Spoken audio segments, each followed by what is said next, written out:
first map, Spacestation, starting on defense here on Chalet.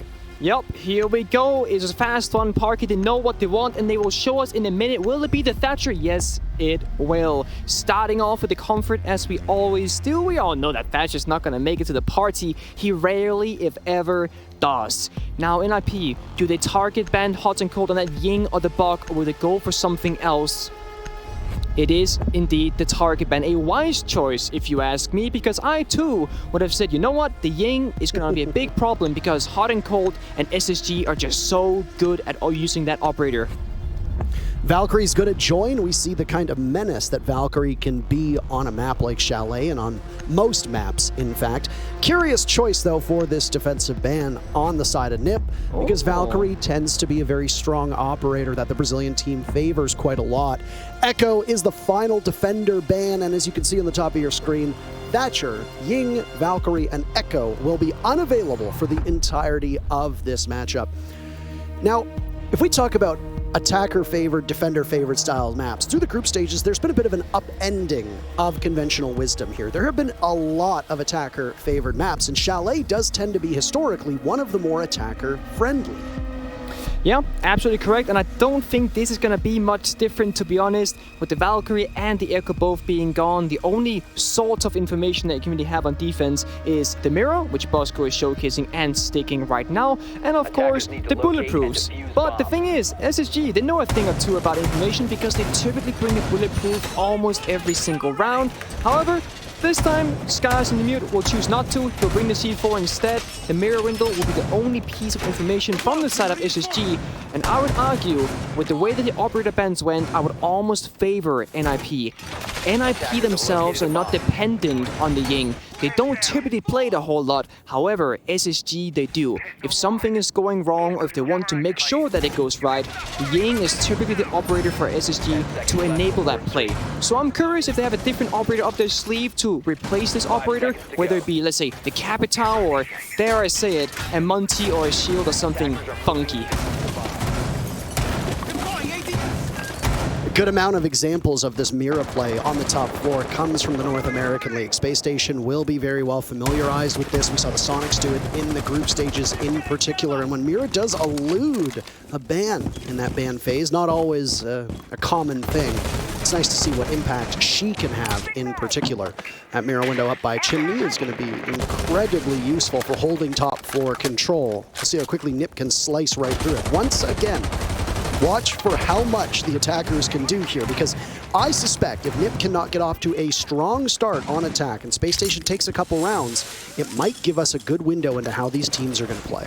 It certainly will, and we see NIP now not wanting to challenge directly onto that library hold with that mirror window being available from SSG. They choose to go in the basement. We see Pino holding down the flank, making sure no one's creeping around, but Skies might try and see if he can get a little bit cheeky, chooses not to, but NIP from a downstairs take as they will slowly start to figure out where the entry points can be for them, as SSG are pretty much all around the top floor or the second floor and the first floor of this map. It's a quiet time in here, Parker. Not a whole lot of guns have been fired or engagements have been had yet. I think they're feeling each other out, trying to get an idea of what is the pace going to be for this game. It's been really bloody earlier on, very brutal and arguably very quick. This first round here has been very quiet so far, but it'll have to get explosive eventually with 5 players alive from both teams. Standing pat right now, halfway through the round. Most of NiP have been unable to get into the building. The one that we did see down below, there was a grenade that was tossed out by Pino, and he's still down there as he now roams through the basement. That small opening inside of the garage door opened up. Hot and Cold taking some considerable damage and will need to be retrieved at some point. Psycho will do his best to secure that kill, and the grenade should be good. Hot may evade it, but no, he's not able to crawl away fast enough. First kill of the series goes to the Brazilian team, and they've got control, or at least they think they've got control of West Main. Yeah, the only isolated player from SSG got found out by NIP, and doing good job at that because the last 4 remaining players, they're sitting down pretty tight. Two guys up above and 2 guys down below. So their formation is doing pretty good right now. But NIP with 30 seconds left, they will have to go so fast and be so explosive. But Pino finds the opening. And down goes Bosco, leaving a 3v5. There's still toxic canisters remaining, 2 from Volt. Psycho now out-dueled, but the Adrenal Surge gets him right back up. Rampy still holding down this angle. He finishes off what his teammates had started into Psycho and posted on this position, still playing very powerfully. Where are you, Nip? You got to get right in. Skies has the cross, shotgun out. Nitro Cell goes as well, and it connects. A double for his trouble. Diffuser surrendered, and both Nip members miles away. They can't recover in time to snatch that Diffuser, and SSG takes round 1. NIP had to get explosive, but it was Skies from SSG who ended up delivering that explosion upon them. They didn't really get a lot for their money in the early round. I think they tried to gamble a little bit on perhaps SSG moving more around the map. It was only Hot and Cold that was moving at all, as the remaining 4 players from SSG were sitting nice and tight on site. And NIP, not the explosive and early game aggression as I expected. I honestly thought they were going to show us some more of that Latin style gameplay, but now that they've seen how SSG has approached their first defense, perhaps that will change. Oh, there's a bit of poor coordination from Nip going through that main lobby, expecting the Diffuser that was being escorted in through Mudroom to make it to the bomb site. There's no real top floor control from Nip either. How often do we see teams take control of library, patrol those mirror windows, and then command the hatch, forcing the defenders to play in that stock room between bar and gaming? But Space Station rebuffed them at the edges. That library stairs control leading down to the basement, never relinquished by Space Station. Chimney with Rampy playing up in that spot, never relinquished by Space Station. And Nip just went for a very straight linear take. When you go through that mudroom doorway, there's no destructible walls around you. You are funneling through a single door, and that's it. And when there's an SAS shotgun pointed in your direction, you're going to have a bad time. Certainly, especially when those players with those shotguns in their hands can be Skies and Bosco. That is some of those most lethal versions of their kind because they believe the most in their weapon, and when you believe, it believes back and grants you what you need.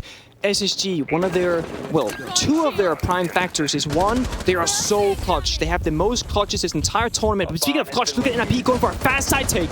Oh my goodness, damage done to Bosco. They're right in right now. The remainder sorted, and Nip finds their 2nd kill to start off the round. Down goes Rampy. SSG deciding that they want to take these engagements very brazenly, but they've yet to really hit a target. Diffuser planted, so the round that had about 2 minutes left is now reduced to only 40 seconds. Volt's the first kill for SSG, but he'll have to retake, and directly to his left is a player from Nip.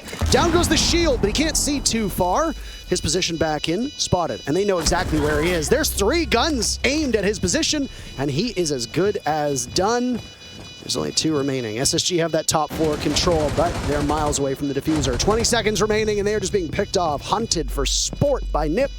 Hot and Cold knows how dangerous and how impossible this may be. Stat pad as best as you can. Those are impactless frags, and the first round might have gone to Space Station, but Nip takes one of their own. And there it is, the adaptation and change of pace. They felt each other out the first round. SSG then got a big surprise as NIP just went straight for those west main windows and straight into the bomb site, and there was nothing that could really stop them, as the only player on site from SSG was Bosco on the smoke, and he did not stand for very long as he was the opening pick for NIP. Foles had a nice try with the flank, but he was met by a deployable shield, and he might have to destroy it with his own impact. There is no worse feeling than putting up all those defensives on the bomb site, and then they work against you because the attackers went straight through it and just planted the bomb and didn't really give a damn. There's nobody watching West Main, which is where Nip waltzed right in from. Nobody from Space Station playing on the stairs. Nobody playing in West Main. Nobody who was in Trophy in a position to really stop that Nip push. And the only player from Space Station who was in even close proximity was in Kitchen, Bosco. And he didn't know what was about to hit him. The wave crashed onto the shore and he was dragged out to sea. Which is strange because that Kitchen bomb site is usually so defendable, and when rushes are happening, presuming that you have somebody playing either in Dining or over by West Main, you could stop it and you know it's coming and control it pretty easily, but I think Nip assessed that Space Station, oh, they didn't exactly have full coverage. They were still doing setup work. You still had too many bodies from Space Station upstairs, and Nip read that one beautifully. That's the thing, if you're really, really fast, it's one of those things where the defenders, they can have their setup going on even, 10, 20, 30 seconds into the round. And NIP, knowing that, having the information and making the decisive decision to say, you know what, if this doesn't work, we don't care, we believe in this execute, we see that there's an opening, and that opening was capitalized on very, very well. This nade almost capitalizing on an early kill onto Skies, but he hears it, walks backwards, and gets away with almost his entire health bar. Ah yes, the sound of the pin being pulled, and he will peel off. Now inside of office. That's where one of the bomb sites is, by the way, and he's on drone underneath the cabinet, but Pino can't capitalize off of it. Skies doesn't know that he's being watched, and well, if he goes prone here, he just might see it. Still wandering away. Rampy now trying to get back closer to the bomb site. Nobody really holding Piano actively. And Rampy knew that there was someone watching that position, so he pulls out the pistol to run as quickly as he can. Drop an ADS, expecting there to be a grenade to go. Is that a runout that we saw from Skies? It appeared that way. Held off on for just a second as the first minute of this round has now expired. Yeah, Remy says, don't worry, you'll be safe now. No grenades can do you no harm as the ADS gets put down in the middle of the round after the first initial nade on Skies almost took his life. Full seeing we can make do of this, but remember, there is no information available on the defensive side. You're pretty much running in blind. You have audio, and that ADS, like I rotated earlier, already paying off. But Rampy finds the opening kill for SSG. Now, that is the first time this game that they have found the opening kill, and they have found themselves in the lead with that too. They were hoping to coordinate effectively. The grenade timed with the push that was coming in on balcony, but it was just a bit too slow after that grenade. It did not do its job. I don't know if they were aware that there's still a pocket ADS, and that's not always a certainty that Jaeger is still holding on to some of that utility when Rampy failed to die. Yeah, very well, nicely done, I would say. Usually when you toss one grenade, you don't expect an ADS to appear out of nowhere, so that's a bit of a one-off. And Psycho trades it back 4 versus 4. It's hot and off the board. Having a slow start for himself, but I'm sure he'll wake up once you start talking more about him, Parker. And that looks like most of the B-bomb site is not being actively defended right now. Bosco is over by Trophy Stairs. That's about it. So Space Station are expecting a push from Piano and Office to be the focus. But Solarium is a weak point for them right now. If Nip in the next 30 seconds assess, that's where they want to go from. I mean, it doesn't really matter where you're going from if you're just getting picked off one by one, but everybody from Space Station is hitting the deck. It's all on the shoulders of Bosco, who is playing on that spot, and he's going to have to hurry. Diffuser getting planted, but he's retaking against a mirror window he does not have control over. No rotates for him to watch either, and Diffuser goes down again. Another successful plant for this Nip team. Bosco working against the clock, and his position has been given away. He's very clutch, but Nip are just so damn good, and they'll take the round, and with it, they gain their first lead as they're up 2-1. Yep, and there it is. You spoke about it briefly as it happened. All the members of SSG had practically rotated over, expecting a library side take, leaving the bathroom very, very vulnerable. Piano, relatively vulnerable. And again, NIP reading the situation very, very well, knowing it's clear, capitalizes and finds a very, very crazy opening that SSG did not expect. We saw Rampy holding the Piano window, but he got shot from behind and shot down, and that essentially ended the round for SSG as they just found 3 picks out of nowhere, and yeah. And here's something that's really impressive about Ninjas in Pyjamas. Of the 6 matches that they played in the group stages, they could only muster 4 plants. That's it. Yeah. 4 diffusers planted over 6 maps. Already in this matchup, they have half of that number as they've gotten 2 plants down in these 3 rounds. So a team that is known for its fragging prowess and not necessarily being the most strategic team. Usually we would tip our hat to SSG as being the more strategic and coordinated when it came to greater depth other than fragging power. In this case, Nip is doing an exceptional job making up for some of the weaknesses and criticisms that were leveled at them during those group stages. That they certainly are, and just for comparison's sake, as Parker mentioned, NIP with the 4 plants during group stage, SSG had 9, so over double. And speaking of double, let's talk about some clutches here. SSG coming out on top to nobody's surprise, #1 clutch team with 11 clutches across the board between them. NIP tied for second with 5. So once again, SSG doubling up on the points in those areas, but so far it's NIP with double the round score in this present game. We do speak about Chalet being a bit more attacker favored, and there are multiple reasons for that. Essentially speaking, you just don't have that much ground to work with as a defender. You gotta pick where you want to be strong, and what we have right now is just like the previous time we saw the bar bomb site, is that you have that top blue stairs where Skies is sitting with the smoke, and you have Rampy playing in on Chimney, and that's the area that SSG says that's what we're gonna defend, that's what we care about the most, and that's what we're gonna keep our attention towards. NIP this time with a different approach. Remember, last time it was up through the basement. This time around, they're coming from that office master bedroom side, so they want to challenge this hold from SSG. Now, there's no Amai being played, it's just the Jaeger and the Aruni, meaning that the grenades will be coming through with big pain. I do want to remind somebody about Chalet. It has the most attacker-friendly results through the group stage of the 5 times that Chalet was played up to this point. This will be number 6. The defenders only won 35% of the rounds. The 65% went in favor of the attackers. So defenders in a terrible spot statistically. If you can take 1/3 of the rounds on defense, you're right about where the average is. Another round for Space Station here on defense would be crucial, as that 5-1 on Chalet has been seen a number of times. That said, we're just past the halfway mark now of round number 4, and Space Station are looking to hang on. Nip assembling over by the balcony and looking to take some more map control away towards the bomb site. They're positioned over by Piano, over by Office, and need to push towards that bar gaming bomb site. Adrenal Surge comes out as we hit the final minute mark now, and this is where the action begins, but Space Station finds their targets. A beautiful start for them on this round. All 3 players from NIP losing their 50-50s. A 5v2 with plenty of time for NIP to figure this one out, but they are losing out on the numbers advantage. Huge. Well, it looked like a great setup from NIP, got shut down very briefly, but Julio has something to say about that. The Mirindo onside of stock will shut him down briefly, as he'll have to crouch behind this bar disc. Flashbangs and hams coming out, that's gonna benefit him with those changes. Now he knows the whereabouts of this mirror player. He's the last man standing, as Kamikaze has found himself injured. He's now in a 1 versus 3, but there's no diffuser anywhere nearby. Could he make it outside, go for that revive, maybe find a kill of his own? He knows Skies is stuck inside of this room, but surely Skies is not alone. He has 3 friends, he has teammates, he has the cross. It becomes the 1v1, and Skies finds it. SSG takes the round. Well, for a moment there, it was looking like it might be flawless with the way that Space Station rebuffed the advances of Ninjas in Pyjamas.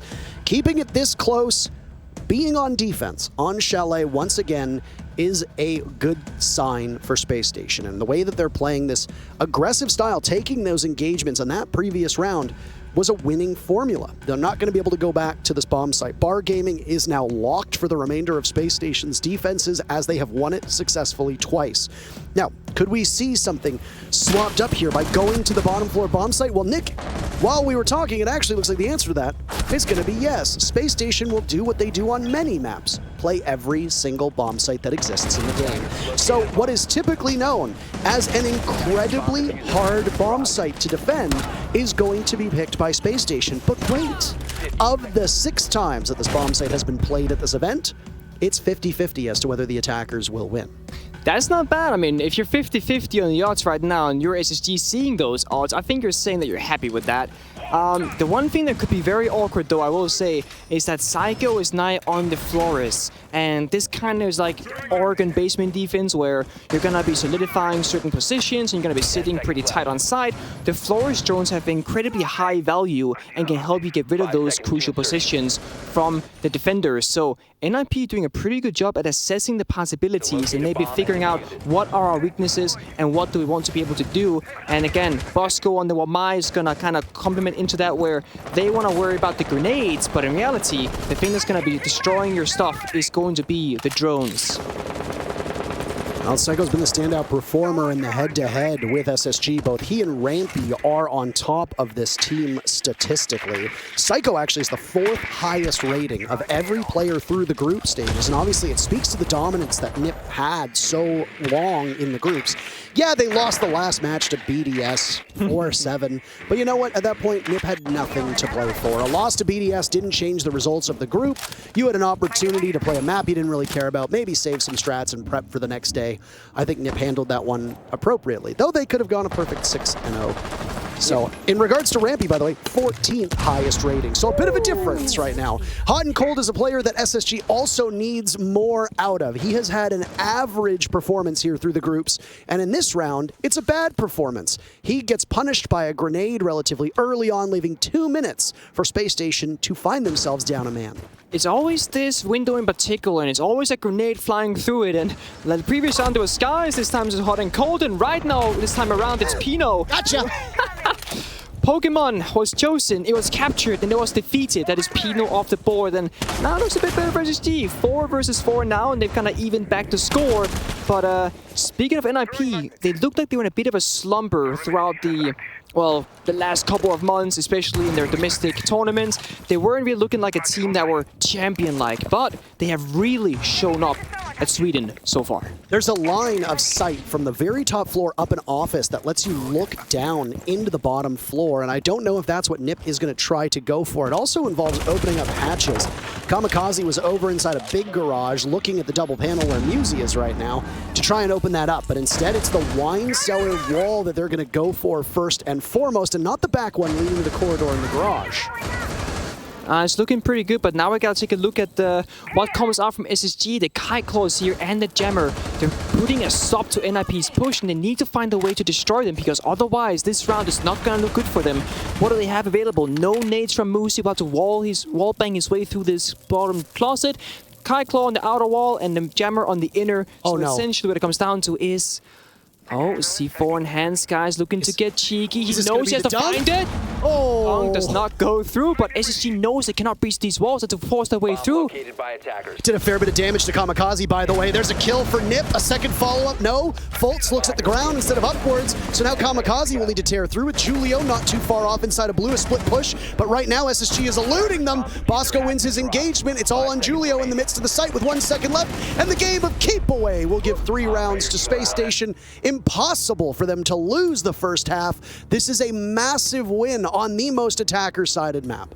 Yeah, so let's wind back the clock a bit. Who was the opening death? It was Hot and Cold. How did he die? Well, a grenade. What could NIP really use in those last 50-ish seconds? Well, a grenade. They were stopped by a Kite Claw, they were stopped by a Jammer, and there was no way for them to really find them. And now... they've said, we pick up the Maverick. We do not want to be put in this position again. We do not want to be unable to open up the walls. We do not want our win condition to be...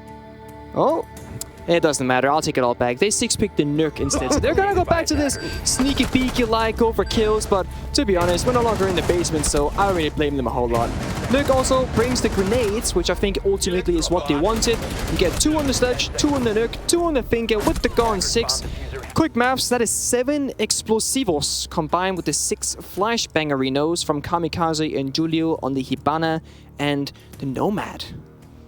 Not bad. I always love the way you say Nook. I know it has nothing to do with analysis, but I mean... the way to do it. Nook. It's an Nook. How do you say it? Nook. That's not that different. It's pretty good actually. Nook. I'm making Milos blush right now, I bet. Yeah, I mean... Milos loves the languages, the pronunciations, and he has his ways about them, and we don't always see eye to eye on those, but I know how to go about this one in particular. He's a true languageologist, so yes, there's nobody. That's the word. Nobody who pronounces like he does. Anywho, very final defense for Space Station. They picked Chalet. Presumption is they're most comfortable on this map, likely more comfortable than Ninjas in Pyjamas. Once again, only 35% win rate for the defenders on this map, and yet Space Station cannot be worse than 50%. That is pretty good. Pretty good to say the least. You can pay us as much money as you want to say nice things on a broadcast, but sometimes all you gotta say is, that's pretty good. That's it. I will say one thing though to protect those stats is that there is a bit of a bias. Oh wait, once a moment. Here's Psycho sneaking up in the dining hallway. Full seems to have figured it out, and just like the previous time we saw a Nook creeping up, out and about, it gets shut down. Julio was a little bit too late with the refrag. That could have caught Fools off guard, but it doesn't seem to happen. What happens instead is Skies got picked off by Pino. Not entirely sure whether that happened, but it did. So 4 versus 4. And the factual bias regarding the defender and attacker round is that in the Vitality Team 1 game, it was like all attacking rounds being won, so the statistics are a little bit skewed from that match, but besides that, you are indeed correct, it is attacker favored. What did they say? There's 3 things in the world: lies, damn lies, and statistics. So always got to sort through it. That said, the one thing that I have been most impressed with by Ninjas in Pyjamas, and we won't get to see any more of it on their side of things as it's their last attack, is how well coordinated their adrenal surges from the Finca has been. Every single time they feel they're in an engagement, it's immediate. They hit it seconds before. They've used it to get some of their players back up off the ground, once again, immediately. Those are quick, clear comms that are clearly working out quite well. It is, and I mean, Latsam aggression. Latsam has been using this finger in first, pretty much. We've spoken about that before, but yeah, Musi using to great perfection, communicating with his teammates when are things about to happen, and he wants to assist and ensure that his teammates are as strong as possible. And speaking of strong, a red ping comes out, but he runs away. Rambi looking in the wrong direction, gets shot in the back by Musi, and that is a huge kill for them as the time is ticking down. Spacestation now trail with 30 seconds left in the round, and they were like sitting ducks here before. Nip waltzed in very quickly, and then they got the diffuser down, but it's a very different attack from them. They still have a lot of control, and with 20 seconds remaining and a numbers advantage, they're not in a terrible shape, but they have to get into the bomb site. Hot and Cold peeks around. Oh, you saw him! You know you need to re-engage. There you go. Julio cut off a wire, posted back up over near Trophy. Bosco with one. The smoke still lingers, and all of a sudden, Nip, who have Kamikaze inside of the bomb site, need Pino for Overwatch, doing damage to Hot and Cold, but Spacestation sweeps right through them, and they clean up the kitchen attack. A 4-2 scoreline on defense for Spacestation is what we see as the teams switch sides. SSG can be very, very happy with that. NIP seemed like they were nowhere, yet everywhere at the same time. Kamikaze somehow made his way into sight with Diffuser, but no one else really made it anywhere near him. There couldn't have been any cover, and there wasn't any refragability, and there wasn't ultimately any way for that round to go into their favor. It looked a bit awkward, a Hot and Cold inside of Trophy, seeing the Nomad on the rappel, and we saw, I believe it was Bosco, on the floor, like through a smoke grenade, fighting the entry on from Fireplace door. So, a bit messy and a bit sloppy for final round, but now the question comes, what will SSG do and how will they do it without the Ying factor? No matter how badly they want to show it, they cannot, as it was banned out by NIP specifically because of how good they are at utilizing said operator. Both timeouts still remaining for these teams, by the way. And let's look at the first half statistics. Obviously, the scoreline at the top shows that Spacestation emerged with 4 rounds to the 2 for Ninjas in Pyjamas. SSG and NIP split first bloods evenly, 3 apiece. In terms of objective play, I fear that I might have cursed NIP, because after they got that second diffuser planted in round 3, they failed at the objective for the remainder of the rounds. And that's because they failed at winning a round from that point onward. Spacestation have now won 3 rounds in a row. SSG on defense played every single bomb site. They went to the Bar Gaming bomb site on the main floor twice, successfully both times.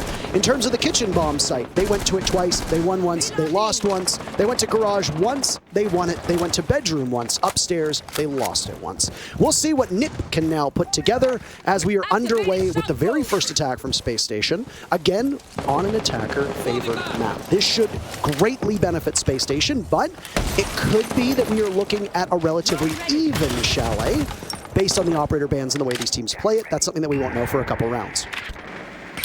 Yeah, one thing these two teams have in common, besides being really good at the game, is of course that they like the bar bomb site, and it's been in succession thus far. Similar situation going up above. We're gonna see Psycho playing Chimney, making sure that SSG cannot just entry through library or entry through office, and they're gonna be challenging the early round here from SSG, but an early round challenge it is indeed, and successfully. Psycho opening kill onto Skies, and that is gonna put SSG in a hard place, as the only Heartbreacher from them is off the board. SSG will need to find a way through the site without altering the site. So it's gonna have to come down to the gunplay, and we know how strong Latsam is at that. But not only that, they also have one more gun on the board as they have the man advantage. Sky Still Alive would say, I have altered the bomb site. Pray I don't alter it further. But now, instead, Skies is dead. And also, the lowest rated performer for Spacestation heading into this matchup, and yet he is top frag right now at 6-4. Gumine stepped on by Hot and Cold. He'll pull it out of his foot as you see that there's those 2 T5s that will be roaming in both Psycho and Julio. I think NIP is realizing what they did. They got Hibana off the board, and look with that kill. They all fall back from the top floor because guess what? They can't open up the hatches, they can't open up any walls, and sure, they can do a bit of vertical play with that hammer, but other than that, NIP recognizing the situation that they're in, and they're playing accordingly to that. All they gotta make sure to do now is not get a 1 versus 1 50-50 gunfight, which almost just happened for Fultz. Fultz looking at that back bar, that storage portion. Kamikaze taken down by a grenade from Rampy. Fultz a flash out, and he's as good as gone. Or no, rather, a smoke to go off. But Pino preys upon Bosco. Still over by Kitchen. Rampy's been dropped as well, and Nip are swarming the attackers. Hunt Cold inside a main lobby, but he doesn't have anything lined up. Looking at the double doorway, we know that there's a player from Nip playing over by Kitchen, but is that something that Space Station has any idea of? Diffuser dropped, Hot and Cold now, all on his own as Rampy's been dropped and secured, and the very first offensive round for Nip goes in their favor. Nicely done, and it all kind of played off that opening kill onto Skies, and yeah, he's been the lowest performer so far, top performer in this match, but Skies, I mean, it doesn't matter how many kills you bring to the table, what matters is that you get your job done on the operator that you're playing, and unfortunately, while he was trying to do his job, trying to breach that wall into Chimney to deny the position from NIP, he got shot down with nice calculated aggression, and that unfortunately cost SSG more than they could chew. Kitchen Dining defense lined up for Nip. You see the replays, by the way. That death onto Skies really knocked the wind out of the sails of the attackers. And on a bomb site like this, Bar Gaming, the things that you're going to want to open up, hatches from above, if they haven't already been opened up, potentially the wall leading into Bar, you can't do that if there's no Hibon on the board. And interestingly enough, when Skies got picked off, he had put a 6 set of X-Kairos on the inside wall upstairs in Library. Now, the assumption is that they were going to play soft destruction from either Chimney or inside of Library to look down, which would effectively clear out that gaming bomb site, pushing the defenders back either towards the Library stairs or into that back bar area that connects the 2 bomb sites. Yep, it was a nice try and a good effort, just didn't really go anywhere, but that was mostly in thanks to NIP understanding that, well, if Hibana is using her gadget, she doesn't have a gun in her hand, so I can swing for free. And a pretty free quick kill it was at that. We have now gone to Kitchen on our second defense from NIP. And they're extending up above, pretty typical stuff, very nicely done with the shields, and they have chosen that their stronghold is going to be inside of Master Bedroom. SSG now. They are going to challenge in part. It looks like they will be mainly going for a Solarium side take, which means that they will have some frustrations of their own, as NIP is also creeping around in this exact same area. Kite Claw is being used on that one hard wall, and that's going to further help NIP with their position, as it's quite a difficult one for SSG rather to clear. I'm really interested to see how there's any staying power in play from the Kona stations of Pino playing off of that Thunderbird. That'll be fun to watch. You already heard one of them go off on Psycho. Rampy in particular knows a thing or two about that operator and how clutch potentials can be aided by a last second and very, very coincidental injection of HP. So that'll be something to watch. Teams like to bring Thunderbird on this map, for the record, especially those that are going to be playing in areas where you are softened up by grenades, explosives, etc. Yeah, the chip damage being very real on this map indeed. Also, when you're crossing the windows, you might take a few shots into your body, and those corner stations, they kind of nullify that, as you can heal yourself back up and feel a lot nicer than you did before. SSG still on this Solarium Repel, yet to deal with this claw. This nade might have done the trick, but no, it hasn't, and they cannot breach this wall. NIP will see the situation at hand, and they will fight for a moment, but they could also fall back if they want. No, they want to fight instead. Julio swings and finds 2, and I don't know how SSG allowed that to happen. Nobody was on the bathroom window covering that swing, and they suffer the consequences. Julio doesn't even lose 50 HP in that altercation, and he's in a position where that Kona station can get him almost back up to full. It also means the diffuser is down in Solarium. So unless you flush Julio out, you're going to be in really rough shape. NiP has responded accordingly by surrounding themselves around bedroom upstairs. Pino down below, and it's a run-in, but as Julio's been dropped, hot and cold finished off from a nitro cell. SSG are running headfirst into the brick wall that is Ninjas in Pyjamas right now, and that wall has a Brazilian flag painted all over it. An impactless kill from Fultz, but a very impactful one from Kamikaze means we've got a tie game at 4 rounds apiece. That was brutal, watching Foles, Guman in his leg and 4 Brazilians swarming around him, shooting through the wall, peeking out in the door, and yeah, and that all happened off the play from Julio, who just said, oh, they're rappelling, oh, do something cool here, finds 2 kills, shuts down the push, and I don't know, SSG going for an incredibly linear push, and with no one on that bathroom window or on the library roof even covering the bathroom window, it just was made way too easy, and the punishment was far, far too real. If you want to go for these direct approaches, you really got to make sure that the weaknesses in the openings are not being capitalized on by the opposing team, and that was not done this round from SSG. A timeout from Lycan, the coach of Spacestation. Smart man. I think that's the right time to do it. At this point, Chalet has bucked that trend. You talked about how the statistics were skewed just a tiny bit because of that one Vitality matchup, Nick. Well, whether it's skewed or not, the defenders have had a triumphant start here on Chalet. Of the 8 rounds that have been played, it's 6-2 in favor of the team on defense. Now, if SSG want to either outright win this or go to overtime, they need to start winning. An outright win for Spacestation means that they need to win 3 rounds over the next 4, or they need to pick up 2 rounds to ensure that they mirror what happened on that very first half and go to overtime. So Lycan clearly doesn't see something he likes.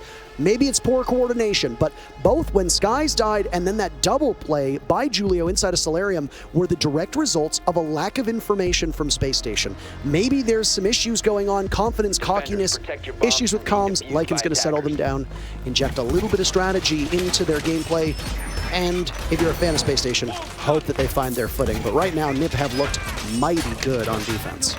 No, I think those are all very valid points, and I think if you're SSG, I think if you're Lycan calling that timeout, since SSG hasn't actually shown this map in the group stage, it could just be some first game nerves in a bigger stage in a while, so it might just be freshening up on what exactly we need to keep track of, because as we saw, they clearly lost track of the objective the previous round, as there was multiple openings from NIP which cost them what they wanted to achieve, which was the win. So just saying, guys, remember, our priority is this and that, which could be if we go for a direct attack, make sure that the bases are covered, make sure you can't get flanked, and make sure that there's no openings where you get vulnerable into those gunfights. Because when you give NIP the gunfights, when you let NIP dictate the rounds, that is when SSG looks a bit flawed.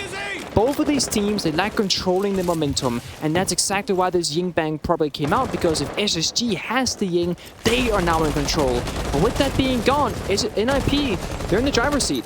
Lion and Ying have been staples of SSG's attacks on at least half of the maps that we've seen them play on.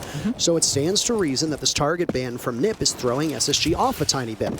And that's all credit to Ninjas in Pyjamas doing their homework and realizing that a target ban could be so effective. I still don't think the ban is the sole reason for the stumbles from Spacestation. The issues are addressed now, hopefully by Lycan, if, once again, you're an SSG fan. If you're a fan of NiP, you hope that the timeout didn't really do all that much and things continue to go according to plan. Yup, NIP sitting tight. They have now gone up to the master bedroom, and they've done so with the kite and the mirror. So they have made themselves a nice area here where Psycho will be the person to do it all. He'll be managing the kite claws, he's got a C4 as well, and he's got the mirror window to really work his way into this piano hallway. SSG will need to figure out a way to pull this apart. I would have gone below, done some verticality, of course. The bug isn't in play, but the grenades are. And this is where the kite gets so frustrating when Thatcher is banned. And it's often why when you see somebody ban the Thatcher, or even if you ban the Thatcher yourself, it's not atypical to not also ban out the kite, simply because it's so hard to deal with. Instead, Spacestation wanted to take care of the Echo and was a Valkyrie ban from NiP. IQ has seen some pick rates increases, rather, when we saw a Valkyrie in play. I don't know if Julio was... Oh, no, he wasn't. I didn't know if Julio was behind the wall or not. The silhouette not doing us any favors here, but a grenade will go in, and it's a bit too early. It doesn't go the way that Julio is playing. What a shot on the hot and cold. A not so strong performance from a player that is absolutely indomitable in North America, but in this matchup against Brazilians, he's not faring so well, and neither is Rampy, as Julio's vault out works wonderfully.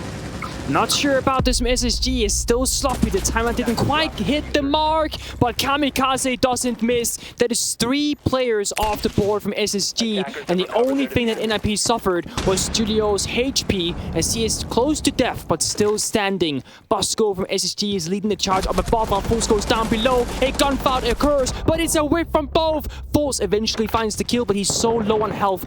It is now matched by Julio. Now Bosco will have to find a kill of his own. There is 17 seconds left. Remember, the bomb site is up above. Force will join him. They jump into the windows, but the injury occurs, and as they go into piano, NIP says, no more in this house. We take control of master bedroom, and we defend it till the end. NIP lost the lead in this match back in round number 3, but they have grabbed it yet again. After Spacestation closed out that first half with 3 rounds in a row, it's NIP's turn to start streaking. That's 3 big rounds from them, and they are clobbering Spacestation in terms of statistics. 2 multi-kills for NIP in those 3 rounds. 3 opening bloods for NIP in those rounds. 0 objectives committed by Spacestation. Very minimal hard destruction committed by Spacestation. There is almost no statistic that NIP hasn't beaten Spacestation on during those 3 rounds. And the timeout from Lycan that was called in the previous round, obviously not working out in favor. Now, not that I want to try to read into the mind of players because I've never competed at this level, but good news. You have, so give me your thoughts on this. That Fultz play when he dropped down into lobby and engaged inside of kitchen and inside of dining, it looked like desperation, it looked like frustration, and like just simple nerves. Is that something that you could see at the same time? Certainly. I mean, one of the things that when you talk about SSG is how clutch they are. But in this match, we've yet to see many clutch moments from them. It's either been arguably one-sided or decently sized victories when they were on the defense, and we haven't seen anything clutch in the attacks. I don't know if nerves is at play, but I do agree that a bit of desperation occurred in the previous round as they didn't exactly know what to do, and typically SSG, they lead the pace, they set the momentum. Usually they will say, we want you to problem solve our defense, but NIP doing a surprisingly good job mirroring that as they pick up the kite, they pick up the mirror, and they are setting up these problems for SSG that they're unable to solve, and what comes out of that is the chaos, and the chaos is where NIP and Latam especially, that they thrive. So SSG being a little bit outmaneuvered so far, I'm not sure if it's, you know, back to basics we go or something, but if I was SSG, one thing I would highly recommend just to make life a little bit easier is actually to try and enable hot and cold on the buck. This enables another layer for your team where you can go down below. If there's a mirror window, clear it. A kite claw, destroy it, or a jammer, you can get rid of it. And then with that, you can start breaching the walls and progress naturally on the map instead of constantly getting stuck in these areas that SSG perhaps just aren't used to. Well, we've got a technical pause right now on your screen. As you can see in the bottom, that's the round breakdown and how things have worked out. There has been some objective play, like we said. The diffuser's been planted twice. It happened in the earlier portion of this map back in rounds 2 and 3. And the diffuser is ultimately what ended up being successful for NIP in round 3. Outside of that, it has been violence. Nothing but lots of violence. Yep, well, violence is the name of the game. In the end, this game is about taking each other out, or sometimes, I mean, you can also play around with your opponents a bit. If they're injured on the ground, teabag them, you know, show them a good old back. That's something that North America loves and that we see a lot from them, but I will say, not a lot of bad manners this tournament. I feel the players have been acting nice to one another, some good shots, nice shots, thank yous coming out in chats. Nothing too vile this time around. NIP are going to go to Bar Gaming. This is where they began their side, their half of terror thus far. Bomb sites defended very effectively, and once again, it was that early pick onto Skies. the hard breach that completely derailed Space Station's attack. Now, SSG hasn't changed too much up. They have lots of explosive potential, grenades in the hands of 3 operators, a Finka being brought out, as Finka has been very much a staple on this map between the two teams. But if I'm Space Station, as long as Skies does not die early, you are in significantly better position to close out the round than you were at the start of this half. SSG have lost the plot, NiP have taken over. This is SSG's map. And while we've had a string of 2-0s today, losing this very first map, not great for Space Station historically, could end up being a 2-0 for NiP. Let's not get ahead of ourselves because the next map obviously is Coastline. That's played by NiP as well, but we don't have any data. We don't have any data on either of these maps, so we're just kind of flying blind based upon the last time they played them, which were not in the groups at all. Yeah, and I don't want to talk too much about next map, but I do think that Coastline is where you question like, oh, is SSG ready for NIP in their full force on that map? But we're not getting into that just yet. We still have some rounds to go. We spoke about, or I spoke about rather, the Bok being picked up from SSG and Houghton, but they've gone to the Maverick instead, and it actually serves a very similar purpose. But instead of going below, like I suggested with the vertical play, you keep the grenades that the statue previously have, and you can go for these direct takes, so that SSG has so far been doing. This wall into bar, into stock is a very common angle to open up with the Maverick. Usually pro players are used to it, so no kills gets found. That's very common. Of course, NIP sitting up above, very common stuff. Rambi, drops down as well, says, you know what, I'm not quite liking the situation at hand. There were a lot of players from both teams within steps of an altercation. Both on the opening of that wall leading into the back bar, down by the stairs leading into basement that we saw from the Maverick, but also from Rampi's position. So, with that said, it's half the round in the books. Still discovery work happening from Space Station. Not terrible pacing, I would say, but they're certainly going to need to find the gas at some point. You know, this reminds me of the first round from NIP, the exact same situation. They went into basement first, didn't find anything, then they go back outside the basement and they've yet to find anybody. The one thing that was different though is eventually NIP found the singled out player from Hot and Cold, which in this case would be Moosey, and Rambi knows his whereabouts, so we might just see an exact replication of the first round, but in reverse. Rampi needs to look in the right direction, and there he goes, an easy frag onto Moosey and an Adrenal Surge to boot, giving Space Station their very first opening duel since round number 6. They've got intel as well on Pino, and another member of the defense will fall, so whatever Space Station talked about seems to be paying dividends. Fultz walks right into the middle of the site, and that was that intel that we said on the Jaeger. Kamikaze will deny a flawless, but 4 more kills separate him and his team from match point, and that separation will remain. Back, tied apiece at 5 as Space Station grabs round number 10. I'm gonna need someone, once this entire series is finished, to compare the first round of NIP on attack with that 10th round of SSG on attack and play them side by side. I will bet you that they look 85% identical in positions and outcome. And, well, what do you know? It's same ideas from both teams, but nobody's really doing it better. I will note that NIP has the opening kill advantage so far, but that was SSG's first opening kill since the side swap, and it was also the first round that they won. So, looking a bit better from them, but we're not gonna go back to bar. The same thing cannot be repeated, and even if it did, obviously you cannot expect the same result, because then attacking would be oh so easy. It's back to kitchen. What we saw the previous time from NIP was the extension up above, and they've been using the mute and the kite to great perfection, but this time around it will just be the mute, and maybe, just maybe, that will make life a bit easier for SSG, as that has been their biggest obstacle so far on their attacking side. A second crack at kitchen now for NiP as they're going to be cycling through these bomb sites. I assume that if a fateful 12th round is needed, this is the penultimate round, which, by the way, we will need a 12th round. So I am not capable, for the record, of doing math. So match point, no matter what happens, penultimate round, potentially, we don't know. We'll see who ends up taking match point. Given the rotation that we've seen, bedroom is most likely upstairs. I would be shocked if NiP decided to go towards the bottom floor. North America as a region tends to like that bomb site the most. Space Station went there, it was successful, but I don't know if NiP have a strategy for it. feel like NIP likes sticking to their guts, but also the basement bomb site doesn't give you the most amount of movement to work with, and the way that NIP's been playing so far involves a lot of moving around, which we're seeing right now. They start off with this super aggressive library extension, they kill a drone, or 2 or 3 drones in fact, then they fall back, and now you see SSG having to re-drone the entire thing once again. They're looking for the whereabouts, the jammers of course assisted them beautifully, and now we're in a situation where SSG, well, you've lost 3 drones, 4 drones, and you're lost a minute, and you're slowly making your way towards this office wall, but thankfully this time around, you brought the Maverick. So, SSG has the tools, and they still do have the time. It's not looking too bad on pace here. I would say they're looking just fine.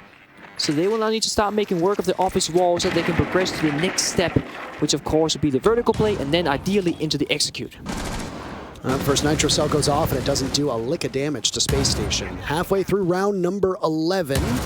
Both teams just hanging on right now. Sky's still alive for that previous round, and now doing things mighty fine. They'll open up some of the walls leading towards the bomb site, but they're above, so that map control is quite integral. A grenade also goes out, and Hot and Cold has one to drop on them. And just like that, it'll do a tiny bit of damage to Pino, but really not all that much. That could have been an anvil landing on his head, but no, it's just a scratch, and it's immediately healed back up by the Kona station.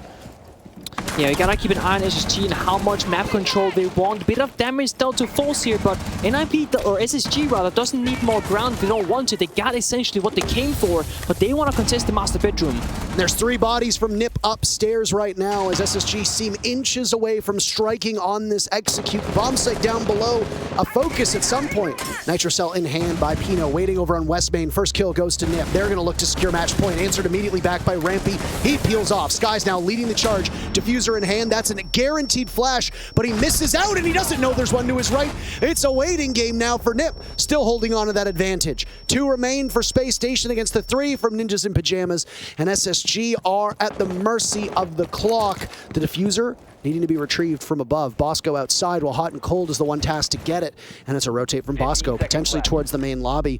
Hot and Cold doesn't know if anybody's there. They are blind on intel, and the clock is not favorable to them still whatsoever. Musi will retake. He sees Hot and Cold, shutting down a potential chance, and it's a 2-piece for Musi. NIP on match point.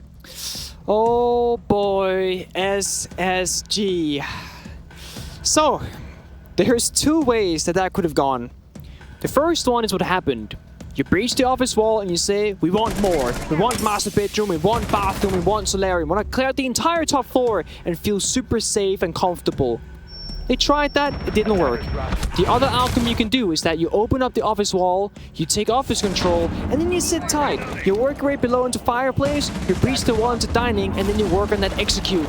That never happened. NIP, they challenged, they stuck around, and the one thing to really note is that Julio was stuck inside a bathroom, hiding in a corner, fully blinded. And what happened with their communication was that Pino threw a C4 from below up onto that bathroom door, and when Julio got the gunfight, sure, Julio found the first kill, then got refragged from SSG, but then the beautiful part came where Pino exploded his C4 and found another kill, essentially putting Julio's terrible position into a 2 kills or a 2-for-1 advantage, and NIP found a great benefit from that terrible position of Julio. Very well done, and it's something that really points out the communication and calmness of that. It's the one most glaring thing about Space Station through all of these rounds is an inability to find their targets. When they get in the building, they are constantly searching for answers as to where NIP is.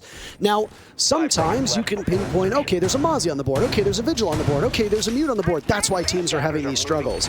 But for the most part, NIP is only running a Mute, and those 4 jammers are not always in positions to deny intel so much as to deny gadgets from working, especially given that Thatcher ban. And you talked about how effective operators like Kaid and Mute can be because of that. So for Space Station, this is an issue that they're having on their part. Their team coordination, not as tight as it usually is, and they've fallen behind the 8 ball on this one. They still have a round to pull this off. Overtime awaits us if SSG... Oh no. Look at this. Pino surrendering himself, potentially a sacrificial lamb for Nip, as, you know, blood for the blood god, all that jazz. But the opening pick breaks in Space Station's favor. So far through this half, Nick, the team that has got that first blood has won every single round. For Space Station, if that trend line breaks, that's the map. They want to hope that it continues. Yeah, I said, oh no, because for once again, I was like, oh no, SSG's Heartbreacher will just walk into an opponent, but it actually ends up being hot and cold, finding Pino, and the Jaeger getting off the board. Now, NIP can make do without him. He's already put down his utility, and they've got the value that they wanted, but Musi joins him in the grave as Fold finds a nice shot onto the bathroom window, and that now leaves NIP on the back end of things. Now, they do not have much to stand on here. There is no win objective right now for them. They will need to find the bomb or the gunfights. And Psycho creeps on up. There's no flank watch. Hot and cold dispatched. He's still trying to find some positivity in this match, and I mean that in terms of kills, as he has been firmly in the negatives. That's not what you want from him out of the role that he's been playing. And he's on that secondary hard breach on the Maverick. Good thing for you, you've still got the Hibana for added insurance, and a flash will drop deep into the middle of the A bomb site. Just a little bit over a minute to go now. Space Station still with the upper hand, but things can change very quickly. Quickly they can change indeed. We already saw one swing come out from NIP successfully, getting down that man advantage from 2 to just 1. And a 4 versus 3 is not unwinnable by any means or measure. And with just a minute left and very limited vertical play from SSG, that leaves NIP with so many different positions that they can utilize. Skies is alive this time around, so the C4, the hatch gets open, but the C4 goes through it. Actually, you would think you should open up the hatch, but NIP says no, you should not. And that's now 2 down from both sides. SSG no longer having that advantage. So they'll have to creep towards the bomb site knowing that there are even numbers from Nip and present. They still haven't been able to figure out the off-site play of Kamikaze holding this position. So the sidearm of Skies will walk its way down the main lobby and now look into the bomb site. They're not finding any targets. Great patience right now from Ninjas in Pyjamas. Still waiting as Skies wanders up. Bosco drops the dominoes for Space Station wobbly, and there they start to go as it's Skies in a 1v3. Nowhere near enough damage, nowhere near enough time, and he gets shut down by Psycho at the last second. Map number 1 goes in favor of Ninjas in Pyjamas. Space Station picked it, but Nip were the better team, and they're up 1-0 in the series. Oh, that's gonna be a hard one if you're an SSG fan, player, or coach. Oh, I will say, they did everything right in the final round. They had the man advantage. They opened up the hatches. But then NIP, they found a way back into the round and eventually found a way to close out that map. And they want to take us to the next one, which of course is Coastline. Coastline is an absolute bonkers map for us to potentially end this series on. Every single team today so far, Nick, has won 2-0. If you're Ninjas in Pyjamas, that means that you move on to the semifinals tomorrow, and the final North American team goes home. This is going to be an absolute nightmare for both of these teams. It's going to be especially enjoyable for us, but that Chalet did not quite play out as we expected it. I suspect Coastline is going to follow that same trend line. I absolutely think so. And I will say something towards NIP's playstyle is that they played a lot more together and a lot more, I will say, respectful towards SSG, not just running around doing crazy things all the time. They understood that they can also play a slow game. They can also dictate the game without having to run into their face. And SSG didn't really have a way around that. SSG were the team that we build as being a bit more strategic.